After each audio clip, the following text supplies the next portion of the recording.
ફતેપુરા લાઈવમાં આપ તમામ દર્શક મિત્રોનું સ્વાગત છે। હું છું આપની સાથે રિપોર્ટર યાસીન ભાભોર। આજના મહત્વના સમાચારની વાત કરીએ તો બાવાની હાથોડ ગામે અકસ્માતે કૂવામાં ખાબકેલા શિયાળનું ફતેપુરા વન વિભાગ દ્વારા સફળતાપૂર્વક રેસ્ક્યુ કરીને સલામત રીતે જંગલ વિસ્તારમાં છોડી મુકાયું।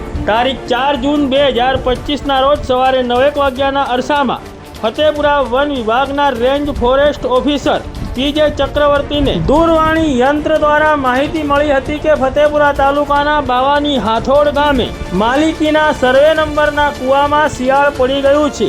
આવી માહિતી મળતા ફતેપુરા વન વિભાગના રેન્જ ફોરેસ્ટ ઓફિસર પીજે ચક્રવર્તી તાત્કાલિક તેમના સ્ટાફને લઈને ઘટના સ્થળે આવી પહોંચ્યા હતા અને 2.5 કલાકની ભારે જહેમત બાદ કૂવામાં ખાબકેલા આ શિયાળનું સફળતાપૂર્વક રેસ્ક્યુ કરવામાં આવ્યું હતું અને આ શિયાળને જંગલ વિસ્તારમાં સલામત રીતે છોડી મૂકવામાં આવ્યો હતો। બાવાની હાથોડ ગામે અકસ્માતે કૂવામાં ખાબકેલા આ શિયાળની ઉંમર 2 થી 2.5 વર્ષની હોવાનું Fatepura range forest officer PJ ચક્રવર્તીએ જણાવ્યું હતું।